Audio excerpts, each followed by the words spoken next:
မြတ်စွာဘုရားရဲ့ဆုံးမတရားတော်တွေထဲမှာလူသားတွေရဲ့ဘဝနဲ့အနီးဆက်ဆုံးနေ့စဉ်ဘဝမှာအားလုံးပဲမင်္ဂလာပါကျမရဲ့တုတ္တဓမ္မ channel ကနေကြိုဆိုလိုက်ပါတယ်သင်္ကန်းစာယူနိုင်တဲ့ဆုံးမတော်တင်ချက်တွေဟာဓမ္မပဒဒေသနာတော်မှာအထင်ရှားပါရှိတာဖြစ်လို့ဓမ္မပဒဒေသနာတော်ရဲ့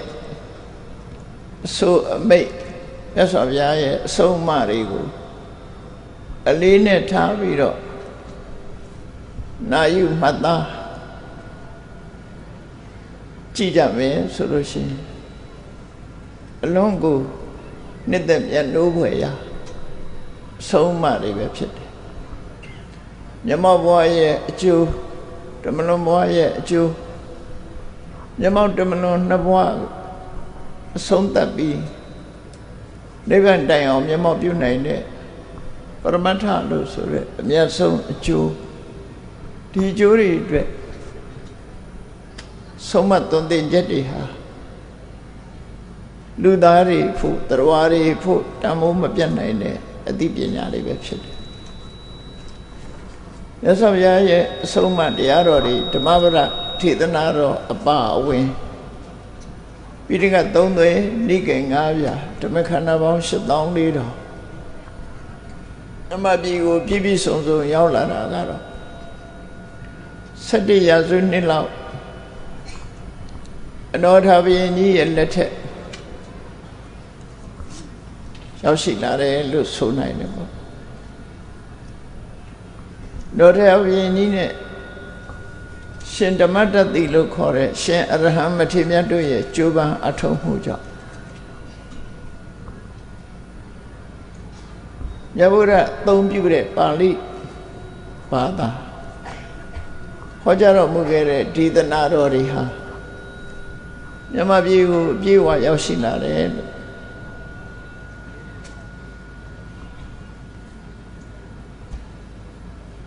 သမိုင်းမှတ်တမ်းရကြည့်မယ်ဆိုရင်နောထာဘုရင်ကြီးဟာအတန်ကိုပုံတူပြုပြီး transcribe လုပ်ထားတဲ့သို့မဟုတ်မြတ်စွာဘုရားတရားတော်တွေကိုပိဋကအခရာတင်ထားတဲ့ပိဋက3 သွေနိကေ9ပြာဓမ္မခန္ဓာပေါင်း8400ကိုမိမိနိုင်ငံမှာငကိုးရှိတာတွေမကတိရိလင်္ကာနိုင်ငံလို့ဒီကနေ့ခေါ်တဲ့တီဟိုကျွန်းကလည်းပိဋကစာပေတွေကိုရယူတယ်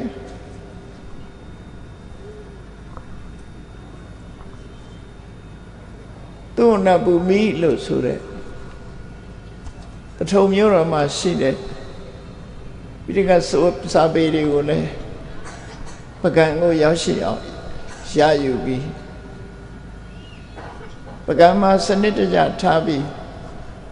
ပိဋကစာပေတွေတိုးတက်ပြန့်ပွားလာအောင်ကြိုးစားခဲ့တယ်ဆိုတာသိချတယ်ပေါ့။ဘာကြောင့်လို့ဆိုလို့ရှိရင်ပကံခေတ်မှာများသောအားဖြင့်တတိထားမိတာကဖျားပထုတွေတီထားကိုးကွယ်တဲ့အစဉ်လာရဖျားပထုကျောင်းကနေပေါ်များတဲ့ဒေသတစ်ခုအဖြစ်လူတွေစိတ်ဝင်စားကြတော့တယ်တကယ်အနှစ်သာရအဖြစ်ကြည့်မယ်ဆိုလို့ရှိရင်ပကံခေတ်ကစပြီးတော့မြန်မာလူမျိုးတွေရဲ့ပိဋကစာပေဘ ਹੁ တုတမြင့်မားတိုးတက်လာတာကိုသိရတယ်ကျစွာမင်းလက်ထက်ဆိုလို့ရှိရင်ပိဋကစာပေကိုလူဝကြောင့်တွေကပဲသင်ကြားပို့ချနိုင်တဲ့အနေအထားကျစွာမင်းကိုယ်တိုင်သမီးတော်အပါဝင်မြတ်စွာဘုရားရဲ့အဆုံးအမတရားတော်တွေကိုပြန့်ပွားအောင်စာပေသင်ကြားပို့ချတယ်ဆိုတာသမိုင်းမှတ်တမ်းမှာရှိတော့မကံခေတ်ရဲ့စာပေလေ့လာမှုအင်အားဟာကြီးမားတယ်လို့ဆိုအောင်ဖြစ်တယ်ပါဠိဘာသာနဲ့ပတ်သက်လာတယ်လို့ရှိရင်လည်းပဲကဘာက၄ စားလောက်တဲ့ တရဏိတိဆိုတဲ့တရားကျမ်းကြီးပေါ်ထွန်းခဲ့တာဟာပကံမှာပေါ်ထွန်းခဲ့တာပဲဖြစ်တယ်ဘုရားပထိုးတွေတည်ထားကိုးကွယ်မှုရုပ်ဝတ္ထုပစ္စည်းများသာမကလူတွေရဲ့အသိဉာဏ်ဖွံ့ဖြိုးတိုးတက်မှုသာသနာတော်ရဲ့အနှစ်သာရဖြစ်တဲ့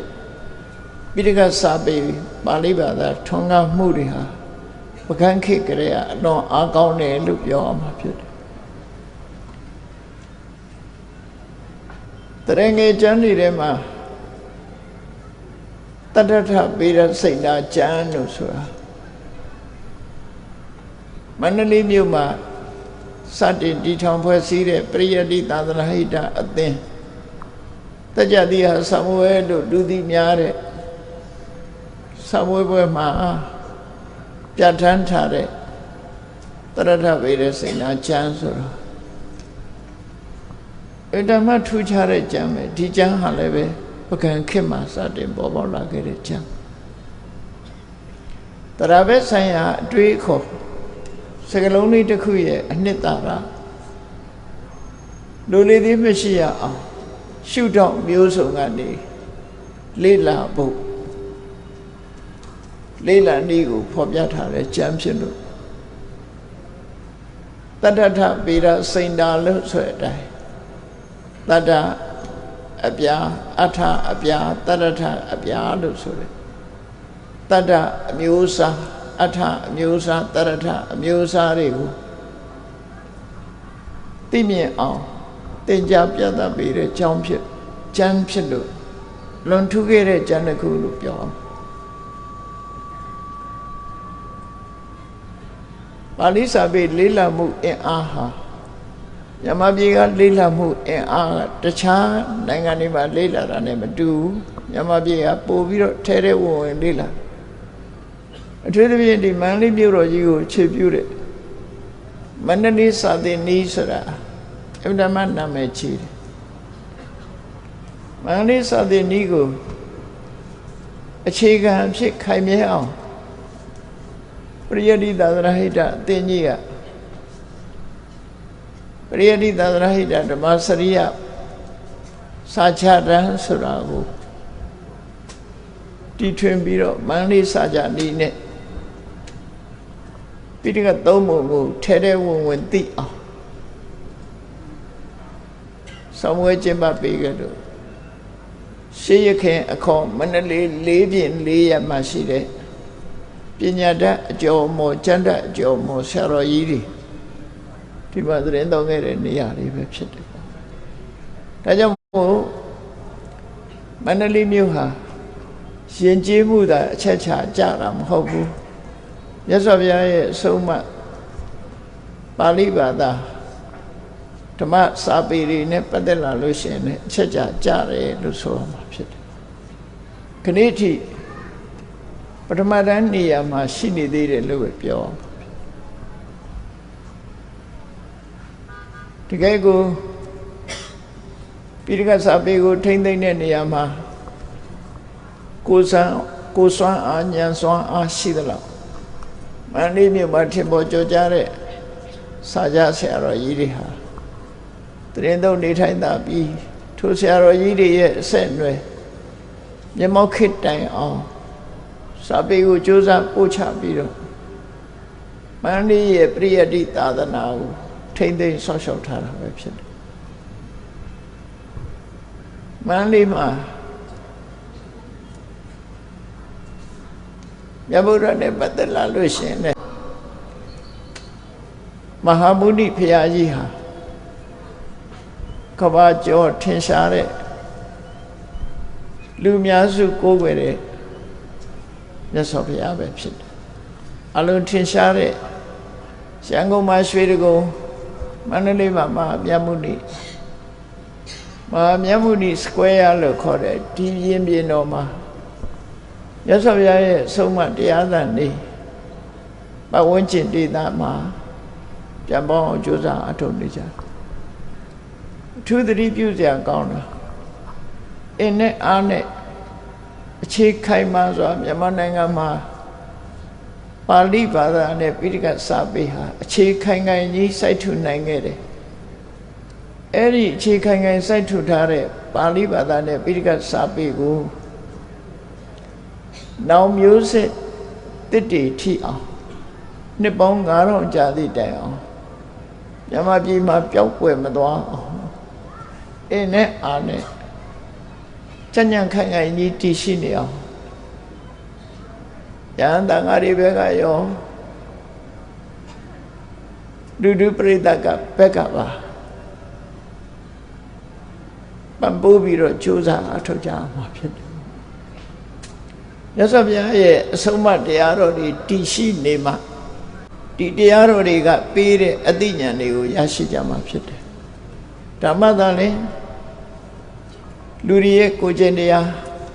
စိတ်နှလုံးအေးချမ်းမှုဆိုတဲ့ဘဝရဲ့တန်ဖိုးကြီးမားမှုတွေဟာရရှိခံစားနိုင်ကြမှာဖြစ်တယ်မြတ်စွာဘုရားရဲ့အဆုံးအမတရားတော်ကိုမရဘူးဆိုလို့ရှိရင်လောကလူသားတွေရဲ့စိတ်ဖိစီးမှုတွေနဲ့လူတွေဟာဆင်းရဲဒုက္ခနဲ့ရင်ဆိုင်နေကြမှာဖြစ်တယ်ရုပ်ဝတ္ထုတွေကဘလောက်တိုးတက်လာတဲ့ရုပ်ဝတ္ထုတွေပေါ်မှာရှင်ပြိုင်မှုတွေကိုခြေခံပြီးတော့လူတွေရဲ့မကျေနပ်မှုတွေမနာလိုမှုတွေမခံကျင်မှုတွေနဲ့ရှင်တွေကလောဘရင်တွေကဒေါသဆိုတာတွေများပြားလာပြီးတော့နှလုံးသားရဲ့ပေါက်ကွဲမှုတွေကြောင့်ငြိမ်းချမ်းမှုတွေကပျက်စီးဆုံးရှုံးသွားမှသိချတယ်ပေါ့မြတ်စွာဘုရားရဲ့တရားတော်ကလွယ်ပြီးလူသားတွေရဲ့နှလုံးသားကိုအေးချမ်းစေတတ်တဲ့အရာဟာရှာလို့တွေ့မှာမဟုတ်ဘူးစစ်မှန်တဲ့ဤစနစ်နဲ့မြတ်စွာဘုရားရဲ့အဆုံးအမအတိုင်းလိုက်နာကျင့်သုံးနိုင်ပါသာလေစိတ်နှလုံးအေးချမ်းမှုဆိုတာကိုရရှိတယ်အစ္ဆဒတန္တိလို့ခေါ်တယ်ဟရိယတတန္တိနှလုံးသားရဲ့အေးချမ်းမှုဆိုရှင်တွေကအပူမီးတွေကင်းသွားမှသာလျှင်အေးချမ်းမှုဆိုတာစိတ်ကိုရမှာဖြစ်တယ်အစွန်အဖျားနဲ့ကြည့်မယ်ဆိုရင်တချို့အနောက်နိုင်ငံတွေဟာဘုရားဘာသာမဟုတ်လို့ဘုရားရဲ့ဆုံးမတရားတော်ကိုပြည့်ပြည့်ဝဝမရဘူးသို့တော့ရသလောက်လေးအသုံးချပြီးတော့မြတ်စွာဘုရားရဲ့တရားတော်ထဲမှာပါဝင်တဲ့တတိပဌာန်ကျင့်စဉ်ကလေးလောက်ကိုကျင့်ပြီးတော့ဘဝရဲ့အေးချမ်းမှုကိုရယူကြတယ်ဆို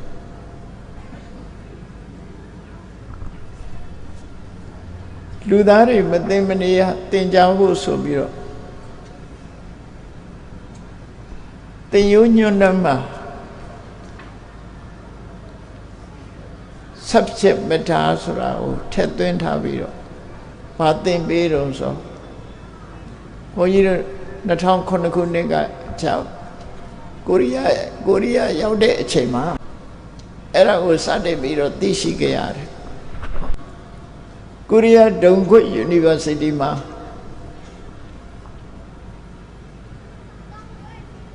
ကတိကကျောင်းဆရာမတူလာရောက်ပြီးတော့တွေ့ဆုံကြောတာနဲ့သူ့ကိုမေးတော့ဘာပညာရပ်ကိုသင်ပေးလဲဘယ် subject ကိုသင်တယ်လို့ဆိုတော့သူပြောတာ MBSR ဆိုတဲ့ subject ကိုသင်တယ် MBSR ဘာလဲလို့ဆိုတော့ mindfulness based stress reduction subject mindfulness based stress reduction ဆိုတာတတိကိုအခြေခံတဲ့တတိကိုအခြေခံပြီးတော့စိတ်ဖိစီးမှုတွေကိုလျှော့ချတဲ့နည်းဆိုအဲ့ဒါမြတ်စွာဘုရားရဲ့နည်းတတိပဌာန်နည်းတတိပဌာန်နည်းနဲ့လူတွေရဲ့စိတ်ဖိစီးမှုတန်တွေကိုလျှော့ချလူတွေဟာတိုးတက်လေးစိတ်ဖိစီးမှုတွေများလာလေးရှင်ပြိုင်မှုတွေများလာလေးစိတ်ဖိစီးမှုတွေများလာလေးစိတ်နှလုံးအေးချမ်းမှုဆိုတာရုပ်ဝတ္ထုတိုးတက်မှုဘက်ကရနိုင်တာမဟုတ်ဘူးပေါ့ဒါကြောင့်မို့မြန်မာနိုင်ငံမှာရုပ်ဝတ္ထုပိုင်းဆိုင်ရာဖွံ့ဖြိုးတိုးတက်လာလို့ရှိရင် မြတ်စွာဘုရားရဲ့အဆုံးအမတရားဟာပို၍လိုအပ်လာမှာပဲဖြစ်တယ်မတိုးတက်လို့အောက်ကျနောက်ကျဖြစ်နေတဲ့အချိန်မှလည်းပဲလူတွေရဲ့နှလုံးသားအေးချမ်းစေဖို့အတွက်မြတ်စွာဘုရားရဲ့အဆုံးအမတွေကများစွာအထောက်အကူပြုခဲ့လူတွေဆိုတာဆင်းရဲလင်တစ်မျိုးချမ်းသာလင်တစ်မျိုးရှင်တွေကပူလောင်မှုတွေဟာတိုးတက်များပြားလာတတ်တယ်မရှိတောင်းတရှိကြောင်းကြဆိုတဲ့အတိုင်းမရှိရင်လည်းရှိခြင်းနဲ့ရှိလာပြန်လို့ရှိရင်လည်းပူပန်ကြောင်းကြနေချပြန်လူသဘာဝမတိုးတက်ရင်လည်းစိတ်ပူတယ်တိုးတက်ရင်လည်းစိတ်ပူတယ်အဲ့တော့မြတ်စွာဘုရားရဲ့အဆုံးအမတရားတော်တွေဟာမြန်မာနိုင်ငံသူနိုင်ငံသားတွေရဲ့ရင်ထဲနှလုံးထဲမှာရှင်သန်နေဖို့တိတ်အရေးကြီးတယ်ဒါတွေကသာလေမြန်မာလူမျိုးတွေရဲ့နှလုံးသားထဲမှာတည်ရှိပြီးတော့စိတ်နှလုံးအေးချမ်းမှုကိုရရှိနိုင်ကြတိုးတက်ရင်လည်းတိုးတက်သည့်အလျောက်ဆိုးရုပ်ရင်လည်းဆိုးရုပ်သည့်အလျောက်အပြောင်းလဲမရှိတဲ့တည်ငြိမ်တိမှတ်တဲ့စိတ်နေသဘောထားတွေကိုရရှိထားမှသာလေမြန်မာလူမျိုးတွေရဲ့စိတ်နှလုံးအေးချမ်းမှုဆိုတာဖြစ်မှာဖြစ်တယ်ဒါကြောင့်မို့မြန်မာနိုင်ငံမှာမြတ်စွာဘုရားရဲ့ပိဋကစာပေတွေဆုံးမတွေတည်ရှိနေဖို့ဗုဒ္ဓသာသနာစိရန်ဒိဋ္ဌတုလို့ကြွေးကြော်နေကြသည်သစ္စာပြုနေကြသည့်အတိုင်းပဲတကယ်ကိုဗုဒ္ဓသာသနာလို့ဆိုတဲ့ဘုရားရဲ့အဆုံးအမတွေအကြာကြီးတည်ရှိဖို့ဟာအလွန်ကိုအရေးကြီးတယ်လို့ဆိုဒါဖြင့်မြတ်စွာဘုရားအဆုံးအမတွေတည်အောင်ဝိုင်းပြီးတော့ဆုတောင်းကြရမှာလားဆုတောင်းရုံနဲ့မရဘူးမြတ်စွာဘုရားရဲ့အဆုံးအမတရားတော်တွေတည်ရှိအောင်မလုပ်ရဘူးသင်ယူခြင်းလေးလာခြင်းလိုက်နာခြင်းသုံးခြင်းသာလည်းဖြစ်တယ်အခုလိုတရားပွဲကြီးတွေလုပ်ပြီးတော့တရားနာတဲ့သင်ယူခြင်းပဲဖြစ်တယ်သင်္นานတွေဖွင့်ပြီးတော့သင်ကြားတယ်သင်ယူခြင်းပဲဖြစ်တယ်ဆွေးနွေးတယ်လေးလာတယ်သင်ယူခြင်းပဲဖြစ်တယ်အဲ့ဒီသင်ယူမှုတွေနဲ့သိရှိထားတဲ့အတိုင်းလက်တွေ့လိုက်နာခြင်းသုံးခြင်းဆိုတာ theory နဲ့ practical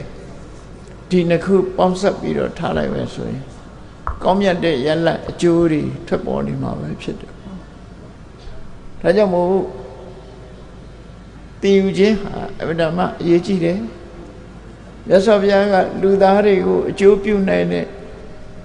အကြောင်းတရား၄မျိုးဆိုပြီးတော့အင်္ဂုတ္တရနိကေမှာဟောထားတာရှိတယ်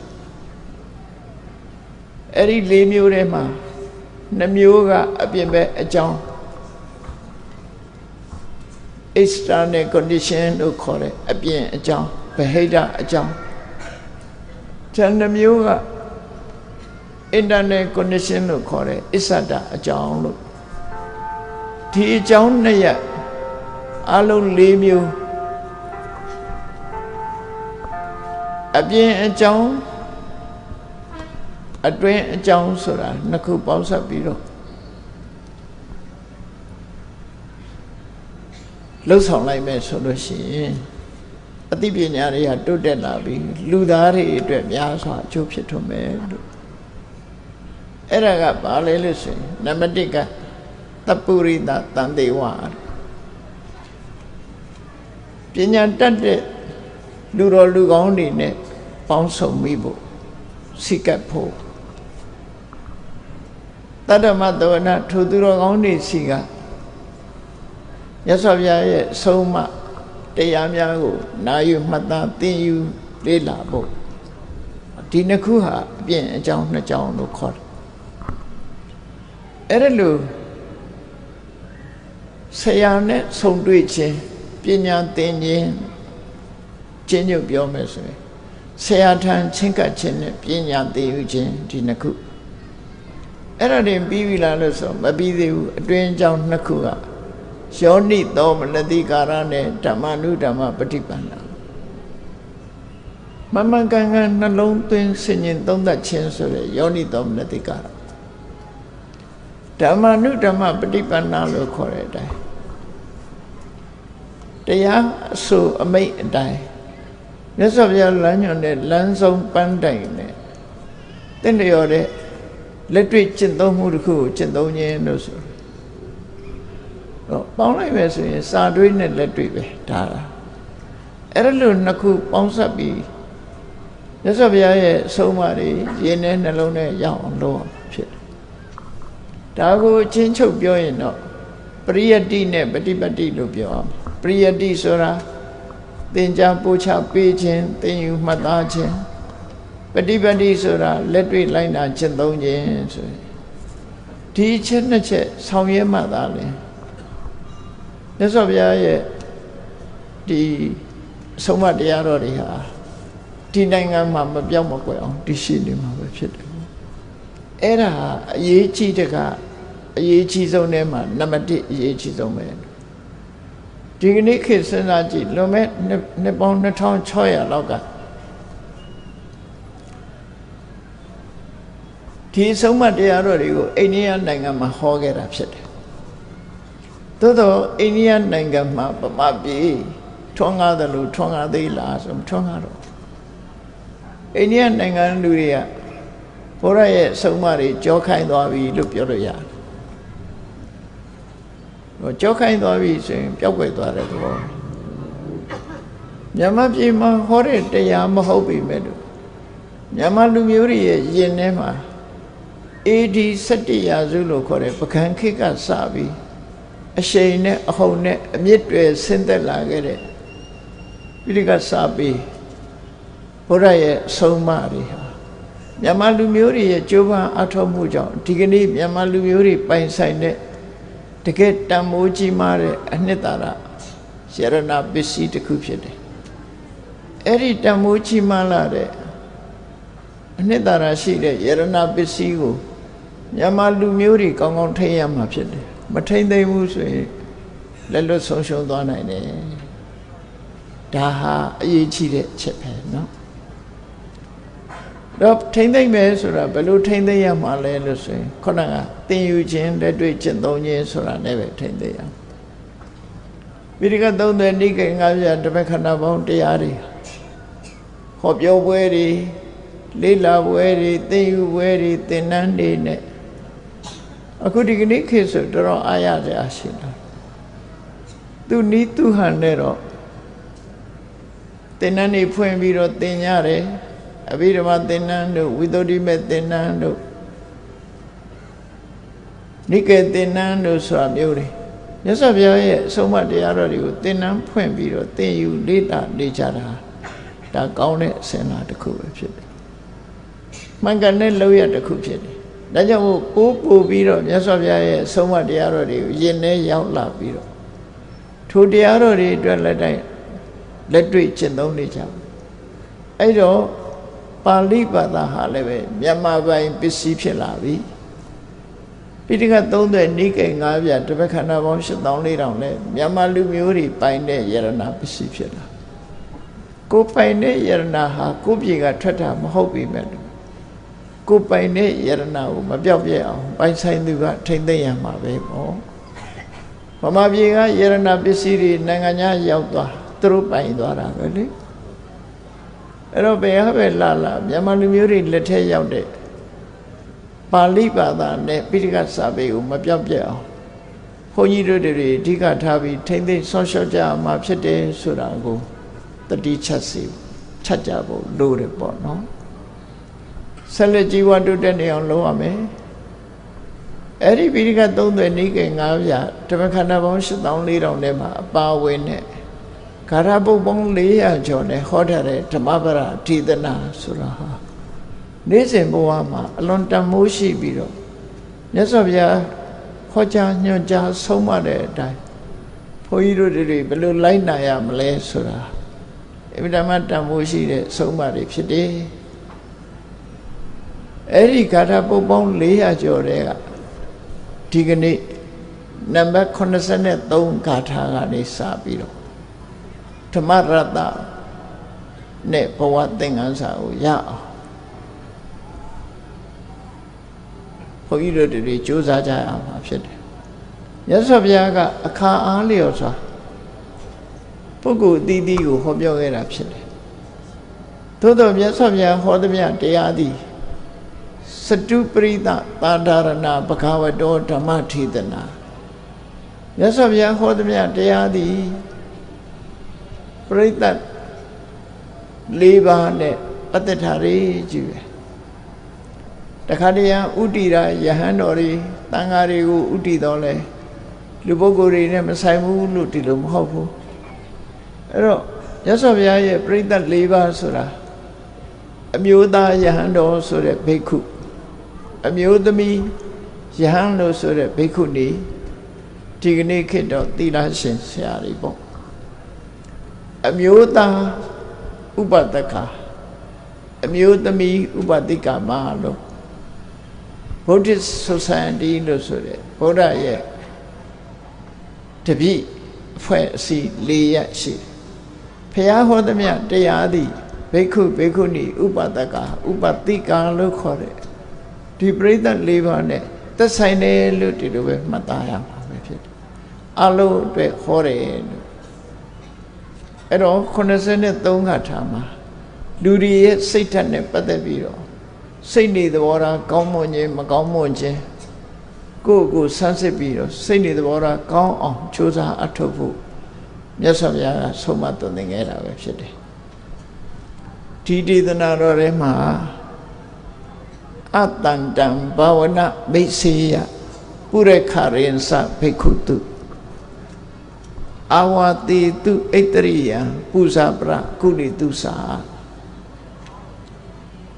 စကလုံးလေးတွေကရှင်းရှင်းလေးပဲဟောသွားတာဖြစ်တယ်အတိုင်းဝိုင်းတစ်ခုမှာအတိုင်းဝိုင်းတစ်ခုမှာလူရဲ့စိတ်ဆိုတာမတ္တမထူးခြားလူရဲ့စိတ်ဆိုတာမတ္တမဆံပြတယ်အဲ့ဒီမဲ့ယဟန်ပဲဖြစ်ဖြစ်ရှင်လူပဲရှင်ပုဂ္ဂိုလ်ရှင်ယဟန်ပဲဖြစ်ဖြစ်လူပုဂ္ဂိုလ်တွေပဲဖြစ်ဖြစ်အတ္တန္တဘာဝနာမိတ်ဆေယဆိုလောကလူတွေဟာကိုယ်မရှိတဲ့ဂုဏ်နဲ့ချီးမွမ်းတာကိုကြိုက်ကြတယ်ကိုရှိရှိမရှိရှိကိုယ်ချီးမွမ်းရင်ကြိုက်တယ်လို့ဆိုတယ်အဲ့တော့လူတိုင်းဟာချီးမွမ်းခံကြတယ်ချီးမွမ်းခံတဲ့ဂုဏ်ကိုယ်မှရှိလားဆိုရှိမှရှိပါအများရဲ့အထင်ကြီးလေးစားမှုကိုယ်မရှိတဲ့ဂုဏ်နဲ့ချီးမွမ်းတာချီးမွမ်းရင်လူတိုင်းကကြိုက်လေရှိကြအဲ့ဒါကြိုက်တဲ့သလားနော်အဲ့ဒါကောင်းသလားကြည်မြတ်စွာဘုရားအတ္တန္တံဘာဝနာမိတ်ဆေယကိုယ်မှမရှိတဲ့ဂုဏ်နဲ့ချီးမွမ်းတာကိုလိုလားတာတခုပုရခရင်္စဘိက္ခုတုတန်ဃာတွေမှာဆိုရင်ယဟန်တော်တွေအတိုင်းဝိုင်းမှာလူကြီးလှုပ်ခြင်းခေါင်းဆောင်လှုပ်ခြင်းအဲ့ဒီခေါင်းဆောင်လှုပ်ခြင်းတဲ့စိတ်ဓာတ်ရောကောင်းသလားအာဝတိတုဣတရိယပူဇာပရကုလိတုအာဝတိတုဣတရိယယန္တန်ဃာတွေနေထိုင်တဲ့ကျောင်းကန်တွေမှာစီမံဖို့အစိုးတရားစီမံခွင့်အုပ်ချုပ်ခွင့်ရချင်တယ်ဆိုတဲ့ဆန္ဒဟာရောကောင်းသလားပူဇာပရကုလိတုစတရားတော်မတွေကအာလုံးကိုယ်ကိုဂုဏ်ပြုတာလေးစားတာပူဇော်တာကိုကြိုက်တယ်ဂုဏ်ပြုခံခြင်းနဲ့လေးစားမှုကိုခံခြင်းနဲ့ဆိုတော့ဒီအချက်၄ချက်ဒီချက်၄ချက်ဟာလူတွေရဲ့ဆန္ဒထဲမှာရှိနေတယ်ပေါ့နော်လူတွေရဲ့ဆန္ဒအတိုင်းအဝိုင်းတစ်ခုမှာဆိုရင်ဒီဆန္ဒတွေရှိတယ်ရက်ွက်ထဲမှာပဲဖြစ်ဖြစ်အတိုင်းဝိုင်းထဲမှာဖြစ်ဖြစ်နိုင်ငံရေးပါတီထဲမှာပဲဖြစ်ဖြစ်လူအဖွဲ့အစည်းမှာပဲဖြစ်ဖြစ်ဟောဒီအချက်၄ချက်ကရှိနေတယ်လူတွေရဲ့စိတ်ဓာတ်အနေနဲ့ရှိတယ်ကိုယ်မရှိတဲ့ဂုဏ်နဲ့ချီးမွမ်းခံခြင်းနဲ့နော်အများပေါ်မှာခေါင်းဆောင်လုပ်ခြင်းနဲ့ဥစည်းဥရဲ့ခေါင်းဆောင်လုပ်ခြင်းနဲ့နေရာထိုင်ခင်းကိစ္စတွေမှာအစိုးတရားပိုင်ဆိုင်စီမံပိုင်စိုးခြင်းနဲ့အများကကိုယ့်ကိုအလေးပေးတာကြိုက်တယ်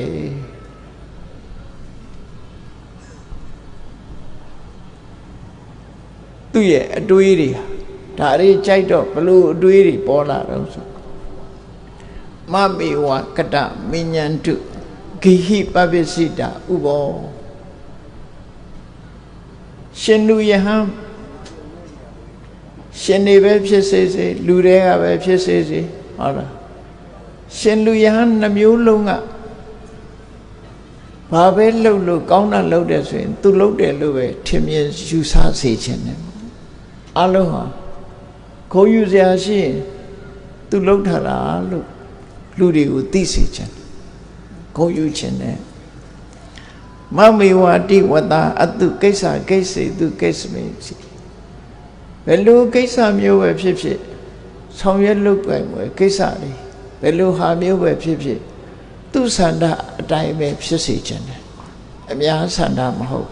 ဒါလူကြီးလုပ်တဲ့ပုဂ္ဂိုလ်တွေမှာအဲ့ဒီပုံစံမျိုးပေါ်တတ်တယ်သူတို့ဆိုလို့တယ်နော်ရက်ွက်ထဲမှာလဲရက်ွက်ထဲမှုအဖွဲ့အစည်းတွေထဲမှာလဲအဖွဲ့အစည်းတွေမှုအဲ့ဒီလိုစိတ်ဆန္ဒတွေဟာကောင်းသလားလို့ဆိုမြတ်စွာဘုရားဣတိဘာလတ္တသင်္ကပောအတိညာကင်းမဲ့တဲ့လူပါလာတွေဟာဒီအတွေးတွေရှိနေတတ်တယ်ဒီအတွေးတွေဆိုတာဘာတွေတော့ခုနပြောတယ်အတ္တန္တဘာဝနာကိုမရှိတဲ့ကုံနဲ့ချီးမွမ်းခံခြင်းနဲ့မရှိတဲ့ကုံနဲ့ချီးမွမ်းတာကြိုက်တယ်လူကြီးရှေ့ဆောင်ရှေ့ပြလူကြီးလှုပ်ခြင်းနဲ့နော်နေရာထိုင်ခင်းနေပေါ်မှာပိုင်ဆိုးစီမံခွင့်အစိုးရပိုင်ဆိုင်မှုလုပ်ခြင်းနဲ့အများရဲ့လေးစားဂုဏ်ပြုမှုကိုခံခြင်းနဲ့ဘာလှုပ်လို့ကောင်းတာလှုပ်တာတွေအားလုံးကသူ့လှုပ်တယ်လို့ပဲထင်စေခြင်းနဲ့သူ့ရဲ့ဆန္ဒအတိုင်းအားလုံးဟာလိုက်ပါစေခြင်းနဲ့နိုင်ငံရေးပါတီပဲဖြစ်ဖြစ်နော်အဖွဲ့အစည်းတစ်ခုပဲဖြစ်ဖြစ်မြည်သည့်အဖွဲ့အစည်းမြည်သည့်အရာပဲဖြစ်ဖြစ်အဲ့ဒီလိုစိတ်ဓာတ်မျိုးတွေရှိတာဟာကောင်းသလားဆိုမြတ်စွာဘုရားကအဲ့ဒီလိုစိတ်ဓာတ်မျိုးရှိတာတွေမကောင်းဘူးလို့သူတို့ဟောတယ်နော်ကောင်းတာမဟုတ်ဘူးနေရာတကာတိုင်းဟာဒီစိတ်ဓာတ်မျိုးတွေကြောင့်မို့လို့လူတွေကဒုက္ခရောက်တတ်တယ်ဣတိဘာလတ္တသင်္ကပောအသိဉာဏ်ကင်းမဲ့တဲ့ပုဂ္ဂိုလ်ဟာဒီအတွေးတွေနဲ့လွှမ်းမိုးပြီးတော့နေတတ်တယ်တဲ့အိဆာမာနောစဝတ္တတိအိဆာ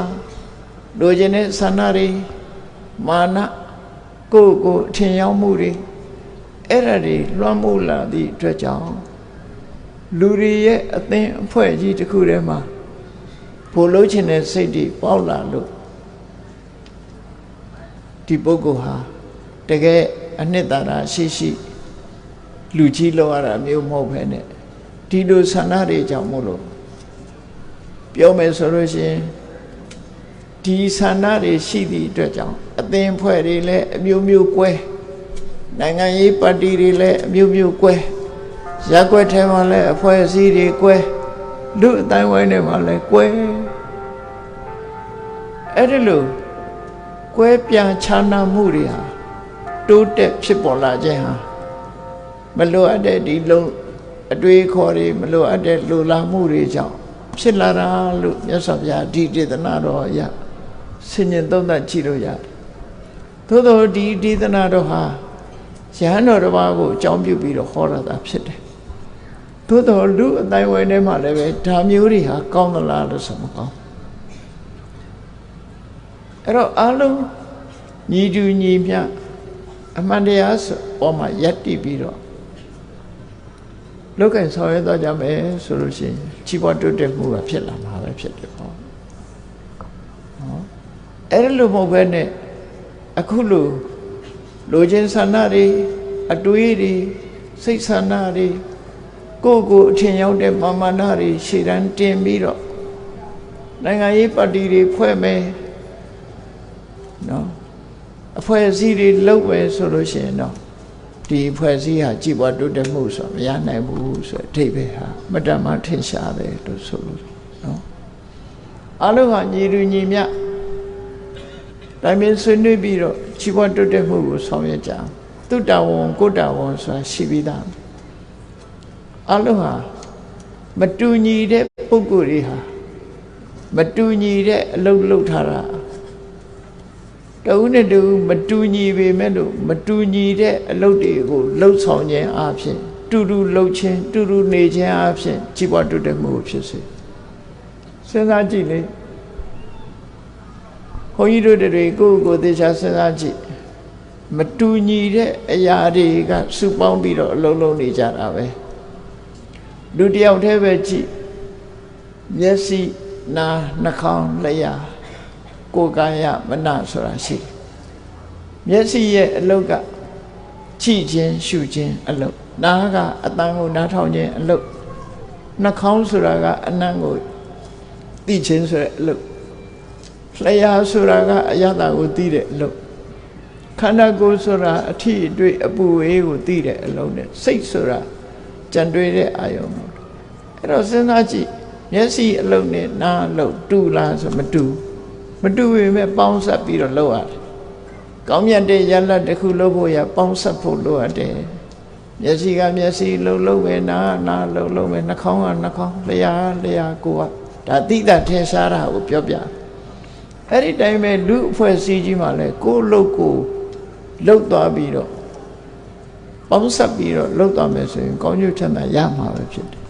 တဦးတယောက်တည်းငါးသားဆိုတဲ့ဟာမျိုးရှေ့ထွက်လာခြင်းရှေ့ထွက်လို့တဲ့ဆန္ဒရှိမျက်စိကလည်းငါးသားပဓာနနားကလည်းငါးသားပဓာနလို့ပြောလို့မရအလုံးဟာလှုပ်ဆောင်ရမယ့်အလုပ်ချင်းမတူကြဘူးကိုယ်လုပ်ကိုအကောင်းဆုံးဖြစ်အောင် I do my best ဆိုအကောင်းဆုံးဖြစ်အောင်လုပ်သွားလို့ရှိရင်တိုင်းပြည်ဟာကြီးပွားတိုးတက်နိုင်မှာအဖွဲ့အစည်းတစ်ခုဟာကြီးပွားတိုးတက်ပုံမြင်လေးတစ်ခုထဲမှာပါတယ်လို့ပဲလူရဲ့ခန္ဓာကိုယ်မှာရှိတဲ့ကိုယ်အင်္ဂါအစိတ်ပိုင်းတွေလူရဲ့ခန္ဓာကိုယ်မှာရှိကြတယ်ကိုယ်အင်္ဂါအစိတ်ပိုင်းတွေခြေထောက်ကအလုပ်တစ်မျိုးလုပ်ရတယ်လက်ကအလုပ်တစ်မျိုးလုပ်ရတယ်မျက်စိကအလုပ်တစ်မျိုးလုပ်ရတယ်နားကအလုပ်တစ်မျိုးလုပ်ရတယ်ကဲအဲ့လိုအလုပ်မျိုးရှိတဲ့ထဲမှာကြည့်အစာအာဟာရဖြစ်တဲ့အခါမှာကြည့်ကြအစာအာဟာရဖြစ်တဲ့အာလုံးဟာအရာစကားနဲ့ပဲပြောပါစို့ဗိုက်ထဲပဲရောက်ရတယ်နော်စားသမျှအစာတွေကုန်ဗိုက်ထဲကြီးပဲထည့်တယ်ဗိုက်ထဲထည့်တော့ခြေထောက်ကတွေးတယ်ငါလည်းမစားရဘူးနော်ငါကတော့အစာရှိတဲ့စီပင်ပန်းခံပြီးတော့သွားလိုက်တာထဲတော့သူ့ဗိုက်ထဲကြီးပဲရောက်သွားတယ်ငါပေါ်လည်းမရောက်လာဘူးလို့ထင်လက်ကလည်းငါကယူပေးရတာဒါပေမဲ့ငါတဲ့တခုမှမကြောက်ဘူးဗိုက်ထဲအကုန်ရောက်သွားမျက်စိကလည်းစဉ်းစားတယ်ငါကအစာရှိတဲ့နေရာကိုကြည့်ပေးရတယ်ငါကြည့်မပေးရင်ဘယ်နှအစာရှိတယ်ဆိုတော့မသိဘူးအဲ့တော့ဒီအစာတွေကငါထဲလည်းမရောက်ဘူးဗိုက်ကပဲလက်ဝချီအုပ်သွားတယ်ဟောစဉ်းစားကြည့်မယ်ဆိုကလေးတွေးကြည့်ကိုယ်အင်္ဂါအစိတ်ပိုင်းတွေဟာအလုပ်တွေအလုံးသူ့အလုပ်သူလုပ်ကြတယ်လှုပ်ချပြီးတော့ရရှိသမျှအစာတွေကိုသိမ့်ပိုက်သွားတာတော့ဘိုက်ကပဲသိမ့်ပိုက်သွားတယ်ဆိုတဲ့အခါကျတော့ဆန္ဒပြကြတာပေါ့ဘယ်လိုဆန္ဒပြရတော့မျက်စိကလည်းငါကြည့်မပေးတော့တော်ပြီဒီကောင်လူပါဝတယ်ကြည့်မပေးတော့ခြေတော့ကလည်းငါအစာရှိတဲ့စိတ်ငါမသွားဘူးလက်ကလည်းပဲအစာတွေးလည်းငါကြည့်မပေးဘူးရံဖြစ်ကြတာမညီမညွတ်တွေဖြစ်လာကြမညီမညွတ်ဖြစ်လာပြီးတော့လက်ကလည်းအစာယူမပေးဘူးခြေတော့ကလည်းသွားမပေးဘူးမျက်စိကလည်းကြည့်မပေးဘူးဆိုတော့ဖြတ်လေးပြတ်နဲ့အစာငတ်ရေငတ်ထားလိုက်တယ်အဲ့ဒီထားလိုက်တဲ့အခါကျတော့ဘသူထိသွားတော့ဆိုဗိုက်ထဲအစာမရောက်တဲ့အခါကျတော့မျက်စိကလည်းကြည့်လို့မကောင်းခြေတော့ကလည်းမလှမ်းနိုင်တော့ဘူး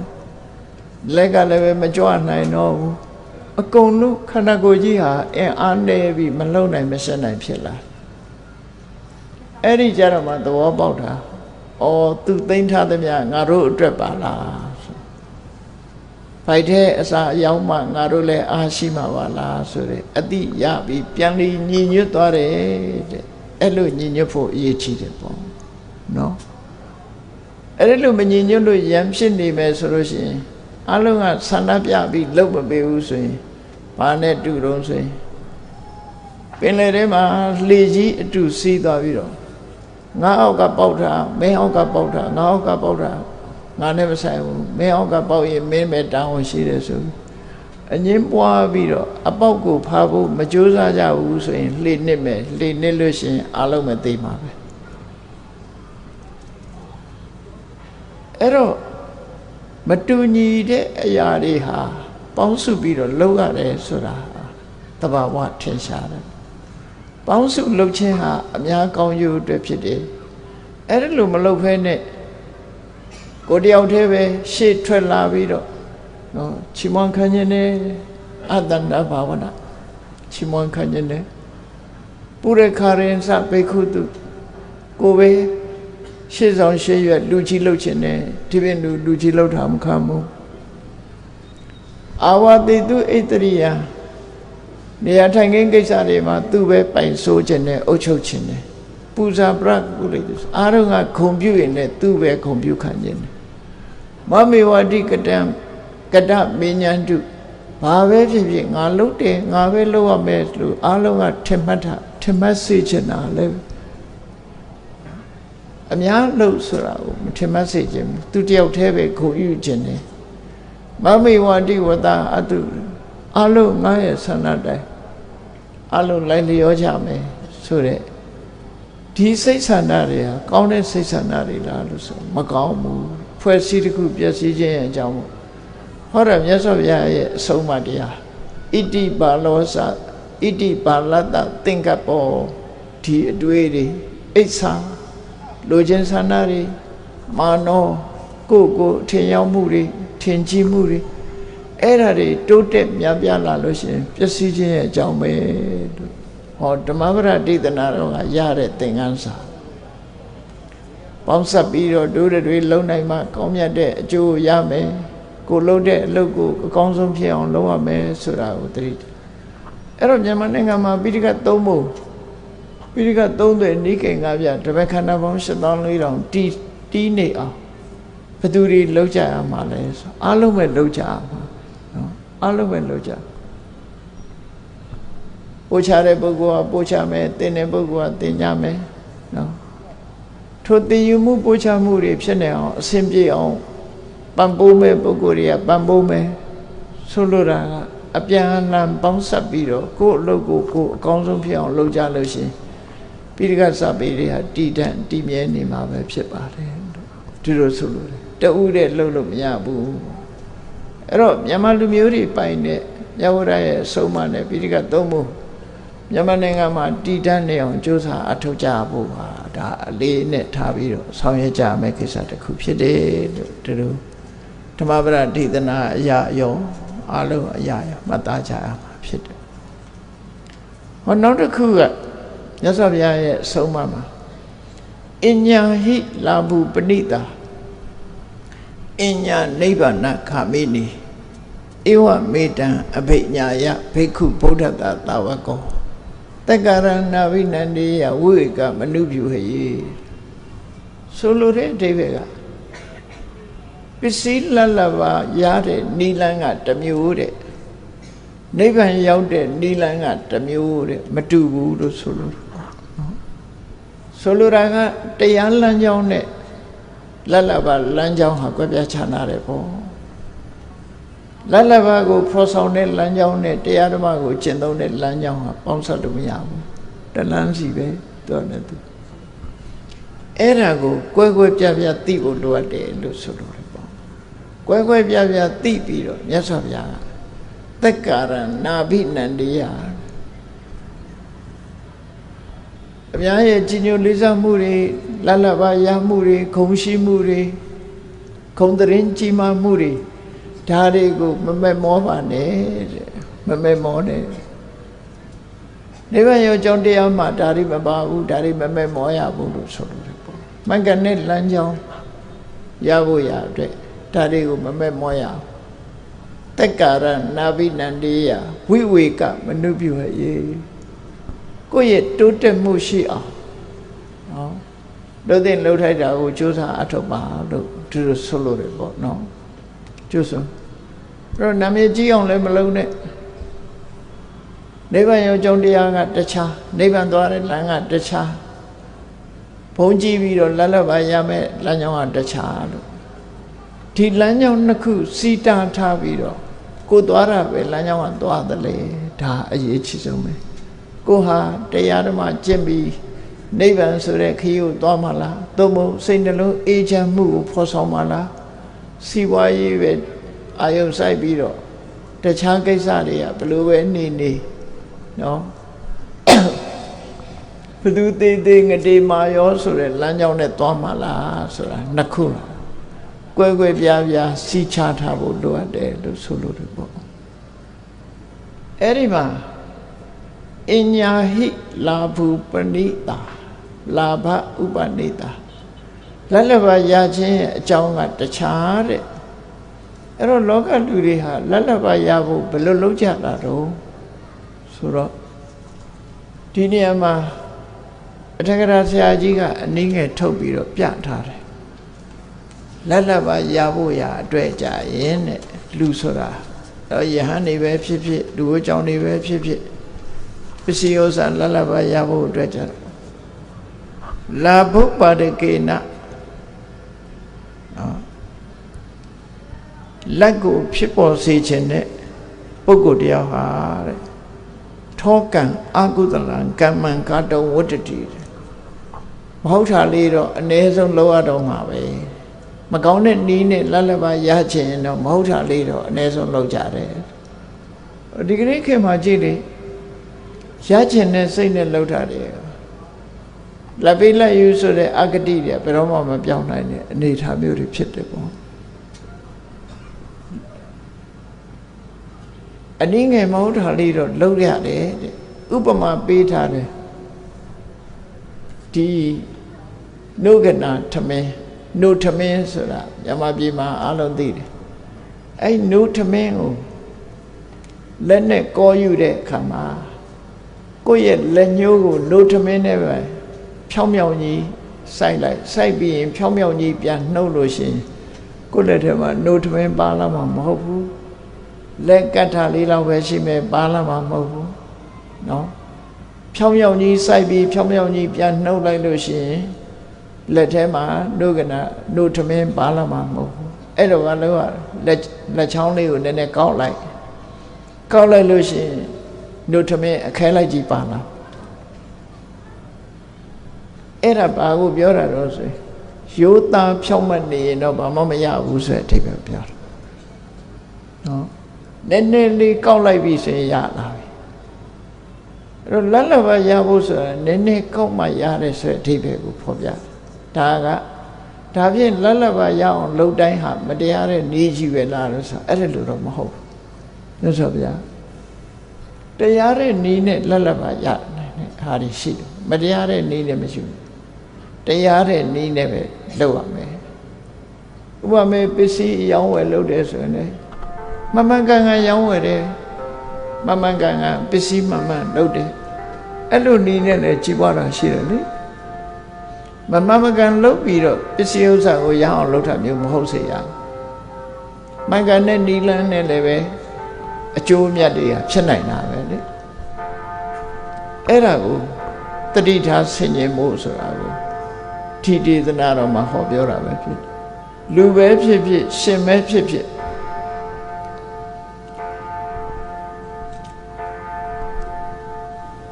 ဘယ်ပုဂ္ဂိုလ်ပဲဖြစ်ဖြစ်နော်ဒီမှန်ကန်တဲ့နီလန်းနဲ့ပစ္စည်းဥစ္စာရဖို့မမှန်ကန်တဲ့နီးနဲ့ပစ္စည်းဥစ္စာကိုမရှာဖို့ဆိုတာကိုဒါမြတ်စွာဘုရားဟောပြတယ်မှန်ကန်တဲ့နီးလို့ဆိုတာကောင်းရောင်းကောင်းဝယ်လုပ်တယ်နော်မှန်ကန်ကန်လုပ်တယ်ကိုရောင်းတဲ့ပစ္စည်းဟာအမခံတယ်ဒီလိုနဲ့ကြီးပွားတဲ့ပုဂ္ဂိုလ်တွေလည်းရှိတာပဲလေရှိတာအတုမလုပ်ဘူးမှန်ကန်ကန်လုပ်တယ်အကုန်လုံးဟာစစ်မှန်တယ်အလေးမှန်တယ်အချိန်တွဲမှန်တယ်အလုံးအမှန်ကန်နဲ့လုပ်တဲ့ဟာမျိုးအမှန်ကန်လုပ်လို့ရတဲ့ပစ္စည်းဟာတမိုးရှိတဲ့ပစ္စည်းတစ်ခုဖြစ်လာအဲ့ဒါကြတော့နိဗ္ဗာန်လမ်းကြောင်းကိုပိတ်ဆို့တဲ့အနေအထားမျိုးမရောက်ဘူးတဲ့ကောက်ကျစ်ဆင်းလဲမှုမပါဘူးလို့သူတို့ဆိုလို့ဥမာယဟန်တော်တွေတရားဓမ္မတွေကကြီးညိုတယ်ဆိုရင် ဥပရိတမ္ပတိလို့ဆိုကြတဲ့ချီညိုပွဲရုပ်အစင်းရှိရင်လည်းပဲချီညိုတဲ့လူပေါ်တယ်နော်ချီညိုပွဲရုပ်အစင်းရှိရင်လည်းချီညိုတဲ့ပုဂ္ဂိုလ်ပေါ်တယ်နောက်တစ်ခါအနေထိုင်ကောင်းရင်လည်းချီညိုတဲ့ပုဂ္ဂိုလ်ပေါ်တယ်စတတ်ရင်လည်းချီညိုတဲ့ပုဂ္ဂိုလ်တွေပေါ်တယ်အချမ်းရံဂုဏ်တရင်ကြီးမားရင်လည်းချီညိုတဲ့ပုဂ္ဂိုလ်တွေပေါ်တယ်ဒီလိုယဟန်တန်ဃာတွေလည်းမှန်ကန်တဲ့ဘက်ကနေပြီးတော့ချီညိုကိုးကွယ်တဲ့တရားဓမ္မတွေရှိတာပဲပေါ့အဲ့တော့မှန်ကန်တဲ့နီးနဲ့ရတဲ့ဟာကိုဆိုလိုတာမဟုတ်ဘူးမမှန်မကန်တဲ့နီးနဲ့လှုပ်တဲ့လတ်လတ်ပါရခြင်းမျိုးကိုကဲ့ရဲ့ရှုတ်ချတာလို့သူတို့ဆိုလို့အဲ့တော့လိုက်ရတယ်ဆိုတဲ့နေရာမှာပစ္စည်းဥစ္စာရတယ်ပေါ်များတယ်ဆိုတဲ့နေရာမှာမမှန်မကန်လှုပ်တဲ့လှုပ်ရမျိုးနဲ့ပစ္စည်းလတ်လတ်ပါရဖို့မကြိုးစားသင့်ဘူးလို့သူတို့ဆိုလို့တယ်ပေါ့နော်ရိုးသားရမယ်ဖြောင့်မတ်ရမယ်ရိုးသားဖြောင့်မတ်ခြင်းဟာနိဗ္ဗာန်ရောက်ကြောင်းအကြောင်းတရားတစ်ခုဖြစ်တယ် Honesty is the best policy ဆိုအလုံးတခြားနဲ့လူမျိုးတွေလည်းပဲဒါသိတယ်ရိုးသားမှုဓမ္မတမိုးရှိတဲ့အရာဖြစ်တယ်အဲ့တော့ဘယ်အရာပဲဖြစ်ရိုးသားရမယ်လို့ဆိုလို့လည်းပေါ့ရိုးသားဖြောင့်မတ်မှုဟာတမိုးရှိတယ်လူဆိုလည်းရိုးသားမှတမိုးရှိတယ်ဒါနဲ့ပတ်သက်ပြီးတော့လောကမှာပစ္စည်းဥစ္စာရဖို့ဘယ်လိုလုပ်ရမလဲရချင်တဲ့စိတ်ဓာတ်တစ်ခုတည်းနဲ့ပစ္စည်းဥစ္စာရအောင်ဘယ်လိုလုပ်ရမလဲဆိုတာရှင်သာရိပုတ္တရာရဲ့တပည့်တစ်ပါးယဟန်တစ်ပါးကရှင်သာရိပုတ္တရာကိုမေးဘူးတယ်အဲ့ဒါနဲ့ပတ်သက်ပြီးတော့လာဘကရဟဆတ်ဆိုတာ90ဆက်ထဲမှာပါတယ်လတ်လဘရတဲ့နီးနော်ဖြတ်လန်းကကြီးပွားခြင်းဘာလို့ရမလဲလူရဖြတ်လန်းကစီးပွားတိုးတက်ခြင်းဘာလို့ရမလဲဆိုတာကိုရှုပ်ချဖို့အနေနဲ့ပြောထားတယ်လူပဲဖြစ်ဖြစ်ယဟန်ပဲဖြစ်ဖြစ်ဖြတ်လန်းကနေပြီးတော့ကြီးပွားတိုးတက်ခြင်းလို့ရှိရင်အချက်၄ချက်ကိုလိုက်နာဘာလို့ဆိုအယူရောင်ဆောင်တတ်ရမယ်ယူရမယ်နော်လူတော်တကောင်းမဟုတ်ဘူးအယူအနှံလောက်တတ်ရမယ်တဦးနဲ့တူမတက်အောင်ဂုံးတိုက်တတ်ရမယ်နောက်တစ်ခါဇာတ်စင်မောတက်ပြီးတော့ကတယ်လို့အရှိတ်မရှိကပြတတ်ရမယ်တချင်းဆိုတတ်ရမယ်သူများမပြောရတဲ့အလုပ်တွေကိုဟုတ်မဟုတ်ကျဲလောင်နဲ့ပြောရရမယ်အဲ့ဒီလိုအယူမလုပ်တတ်ဘူးဂုံးမတိုက်တတ်ဘူးမကပြတ်တတ်ဘူးနော်ကျဲလောင်နဲ့တူချားထဲမှာဟဲ့អော်ပြီးမပြောတတ်ဘူးဆိုလို့ရှိရင်အဲ့ဒီပုဂ္ဂိုလ်ကလူလောကထဲမှာလိုက်ရမှာမဟုတ်ဘူးတဲ့လောကမှာလိုက်ရခြင်းရင်တော့အဲ့ဒီလိုလုပ်ရမယ်ယူရောင်ဆောင်ရမယ်နော်ဂုံးတိုက်တတ်ရမယ်နော်ကချေတယ်လို့ကပြတ်တတ်ရမယ်ရှေ့ကနေလက်သက်ခြေသက်လက်ညှိုးထိုးပြီးတော့ပြောရဲဆိုရဲရမယ်တဲ့အဲ့ဒီချက်၄ချက်နဲ့မှလိုက်ရမှာလို့ပြောတယ်လာဘကရဟသမနာနုမတောနပိတုနောနာနတောနာကုတုဟလောမုံနေတုလဝတေလာပံဧတာတိအနုတသနီအဲ့ဒီတိုင်းလုံးမှလိုက်ရမယ်ဆိုအဲ့ဒီလိုရတဲ့လက်လဘဟာကောင်းသလားဆိုမကောင်းသည့်အတွက်ကြောင့်ဒီရထုတံယတလာပံအဲ့ဒီနည်းနဲ့ရတာအတော်ယွန်းစရာကောင်းတယ်လို့ဆိုလို့နော်ဌနလာဘိစာပြန်ယာဟောတိဝိနိပါဒေနအထမစရဏိနာဝကိုယ့်ရဲ့ကိုချင်းတရားတွေကိုပျက်စီးပြီးမကောင်းတဲ့အကျင့်တွေကိုကျင့်ပြီးမတရားအတိနဲ့လှုပ်တဲ့ရတဲ့အရာဟာအမတ္တမဆိုးရတယ်တဲ့ဆိုးရတယ်ဒါကြောင့်မို့လို့အရေးကြီးဆုံးကတော့ဧတဝစီဝိတာတေယောယာစာဓမ္မေနဧတနာမတရားတဲ့နီးနဲ့ပစ္စည်းရှာမဲ့အစားတောင်းစားတာလိုက်ပြီးတော့ဆွမ်းခံစားတာအကောင်းသေးတယ်လို့ဆိုလို့တယ်တမိုးရှိသေးတယ်လာဘကရဟသမအဲ့ဒါလို့ဟောထားတာရှိတယ်ပေါ့ ဒါကြောင့်မို့အညာဟိလဝပဏိတာအညာနိဗ္ဗာနကာမိနိဧဝမေတ္တံပညာယဒီလမ်းစဉ်နှစ်ရပ်ကိုကိုယ်ကိုယ်ပြပြသိရမယ်သိပြီးတဲ့အခါမှာလိုက်ရတဲ့လမ်းစဉ်မျိုးကိုမလုပ်ပါနဲ့လို့ဆိုပါလေရသမျှနဲ့ခြေနှပ်ပါလိုက်ရအောင်တမင်တက်တက်မကြိုးစားပါနဲ့တက်ကာရနာဘိနန္ဒီယဝိဝေကမနုပြုဟေအဲ့တော့မတရားတဲ့လူအကြောင်းတွေအနေနဲ့ဆိုရင်မြတ်စွာဘုရားဆိုလိုတာမတရားတဲ့နေနဲ့စီးပွားမရှာပါနဲ့လို့ပြောတာပဲเนาะမတရားတဲ့နေနဲ့စီးပွားမရှာနဲ့တရားတဲ့နေနဲ့ပဲစီးပွားရှာပါမတရားနေနဲ့ရတဲ့နေဟာကောင်းတဲ့ဟာမဟုတ်ပါဘူးဒါကြောင့်မို့မြတ်စွာဘုရားရဲ့ဆုံးမတရားတော်တွေဟာလူတော်လူကောင်းဖြစ်ဖို့တဲ့လမ်းညွှန်မှု guideline တွေကိုပေးတာဖြစ်လို့တကယ်ဘဝရဲ့ဏီတိဆုံးမတရားတော်တွေဖြစ်တယ်ဓမ္မပဒဒေသနာတော်မှာဓမ္မရတ္တကိုတေချာခန်းစားကြည့်ပြီးဘဝသင်္ကန်းစာတွေကိုရအောင်လှုပ်ဆောင်ကြရမှာဖြစ်တယ်အေးဘဝတစ်ခုရလာလို့ရှိရင်ယခင်83ခုမြောက်ဒေသနာတော်မှာပါတဲ့84ခုမြောက်ဒေသနာတော်မှာပါတဲ့83 84မှာပါတဲ့အတွေးတွေလူရင်းဆန္ဒတွေမာနတွေမဖြစ်အောင်ကိုယ့်ကိုထိမ့်သိမ့်ဖို့ ਨੇ လိုက်ရခြင်းရဲ့အကြောင်းနိဗ္ဗာန်ရခြင်းအကြောင်းလူတော်လူကောင်းဖြစ်ဖို့ ਨੇ စီးပွားဖြစ်ဖို့ဆိုတာ ਨੇ လူတော်လူကောင်းဖြစ်ဖို့ရွေးချယ်ပြီးတော့မတရားတဲ့နည်းနဲ့တို့တွေစီးပွားမရှာသင့်ဘူးဆိုတဲ့မြတ်စွာဘုရားရဲ့အဆုံးအမတရားကိုမှတ်သားပြီးတော့ကိုယ့်ဘဝမှာတန်ဖိုးရှိရှိအသိရှိရှိနဲ့ဘဝတစ်ခုကိုနေထိုင်ကျင့်သုံးဘဝတစ်ခုမှာနေထိုင်ကျင့်သုံးနိုင်ကြဖို့ဟာအရေးကြီးတယ်ဆိုတာကိုမြတ်စွာဘုရားအဆုံးအမတိုင်းမှတ်သားနိုင်ဖို့ဖြစ်ပါတယ်တရားချစ်ခင်သူတော်စင်ပြိဿအပေါင်းတို့မြတ်ဗုဒ္ဓရဲ့အဆုံးအမတရားတော်တွေဟာတကယ်လှပတဲ့ပန်းဥယျာဉ်ကြီးတဲ့ဝင်ရောက်လိုက်တဲ့အခါပန်းမျိုးစုံအလှတွေကိုတွေ့ရတယ်လို့မြတ်စွာဘုရားရဲ့အဆုံးအမတရားတော်တွေဟာဘက်စုံကကောင်းတဲ့လူတိုင်းအတွက်ကြီးပွားချမ်းသာမှုတိုးတက်မှုစိတ်နှလုံးအေးချမ်းမှုကိုပေးနိုင်တဲ့အဆုံးအမတွေဖြစ်တာမို့ကိုစီမိမိတို့ကိုယ်တိုင်ရွေးချယ်ပြီးမြတ်စွာဘုရားရဲ့အဆုံးအမတရားတော်တွေအတိုင်းလိုက်နာကျင့်သုံးနိုင်ကြပါစေကုန်သတည်း